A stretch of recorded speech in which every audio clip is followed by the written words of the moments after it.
Você acha que o mundo está ficando cada vez pior? Será que você não está olhando para o mundo de uma maneira errada? Vivemos dias, irmãos, em que muitos cristãos olham para o mundo e chegam à seguinte conclusão: meu Deus, está tudo realmente piorando. São guerras, crises econômicas, desastres naturais acontecendo, violência e assim por diante. Mas será que a Bíblia realmente ensina você e eu a esperarmos por um futuro cada vez mais sombrio? Ou será que nós estamos entendendo errado a missão de Cristo e o propósito do reino de Deus? Então, nesse vídeo, eu quero refletir com você a respeito do futuro do reino de Deus na Terra à luz da palavra de Deus. Eu quero que você prepare a sua mente e o seu coração para receber uma mensagem de esperança e de otimismo em relação ao futuro e ao reino de Deus. Grande parte do pessimismo escatológico que as pessoas nutrem no coração vem de uma interpretação teológica popular, mas que é historicamente recente. Essa visão ensina que o mundo vai ficar cada vez pior até o dia do retorno de Cristo. Essa visão, infelizmente, leva muitos cristãos ao desespero, à apatia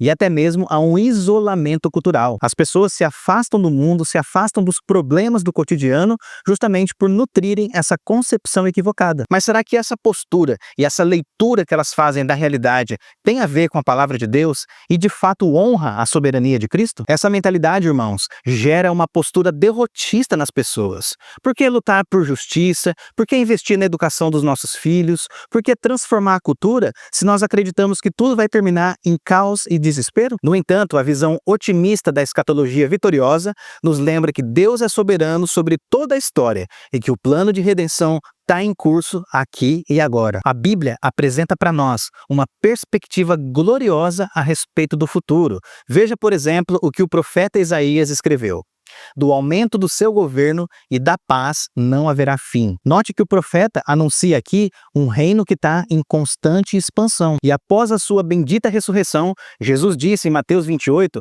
que toda autoridade foi dada a ele, tanto no céu quanto na terra. E com base na autoridade que Jesus possui, ele nos envia ao mundo para pregarmos o evangelho e discipularmos as nações. Essa missão, irmãos, não é uma missão fracassada, mas é uma missão vitoriosa. A vitória é garantida pelo próprio Cristo. O apóstolo Paulo, em 1 Coríntios 15, também apresenta a vitória retumbante de Jesus sobre todos os inimigos, pois é necessário que ele reine até que tenha posto todos os inimigos debaixo de seus pés. Isso quer dizer, irmãos, que Cristo está reinando agora, nesse momento, e a vitória dele é uma vitória certa e progressiva. Agora, pensa comigo, Deus está, de fato, resgatando e redimindo pecadores. Só que Deus está restaurando não apenas almas individuais, Deus está restaurando toda a sua criação. O reino de Deus se torna manifesto quando a glória do Senhor é reconhecida em todas as áreas da vida, na vida familiar, no trabalho, na cultura e também no governo. O pós-milenismo, essa visão otimista acerca do futuro,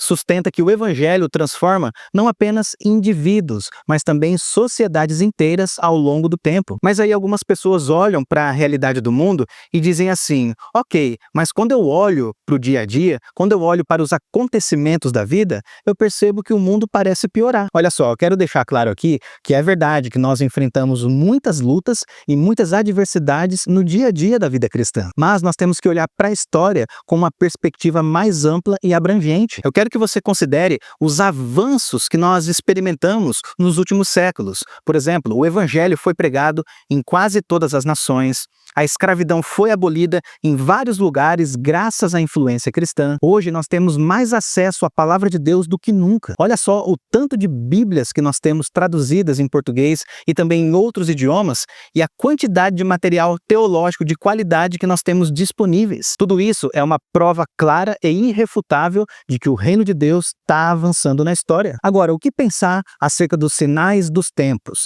Textos como Mateus 24 fala principalmente sobre o julgamento de Jerusalém que ocorreu no primeiro século e não sobre o fim do mundo. Quando nós interpretamos corretamente essas passagens, nós percebemos que elas não contradizem a visão de um reino crescente. Muito pelo contrário, elas confirmam essa perspectiva. Então, se nós acreditamos que Cristo já está reinando, isso muda completamente a nossa perspectiva e a nossa postura. Nós não somos espectadores passivos esperando pelo arrebatamento secreto da igreja. Não, nós somos embaixadores do reino, pessoas ativas, portadores de uma mensagem transformadora. Como diz a Confissão de Westminster, nossa vida deve glorificar a Deus em todas as coisas. E isso significa discipular os nossos filhos, significa trabalhar com excelência e habilidade, significa influenciar e impactar a cultura ao nosso redor e, sobretudo, proclamar o Evangelho com ousadia, o Evangelho que é o poder de Deus para a salvação daqueles que creem. O pós-milenismo, irmãos, essa perspectiva otimista acerca do futuro,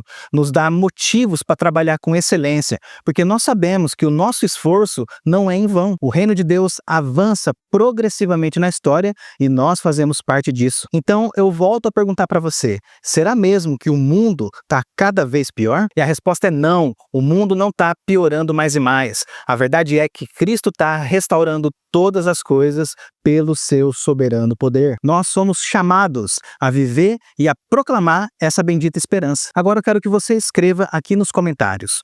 Quando nós sustentamos uma visão otimista acerca do futuro, como que essa perspectiva impacta a forma como nós vivemos? Quais são as consequências que você vai colher se você olhar para o futuro e esperar sempre pelo pior? E quais são as consequências se você olhar para o futuro e esperar cada vez mais o triunfo do reino de Deus na terra? Então coloca a sua opinião aqui nos comentários. Eu vou ficando por aqui, que Deus abençoe a sua vida e até a próxima.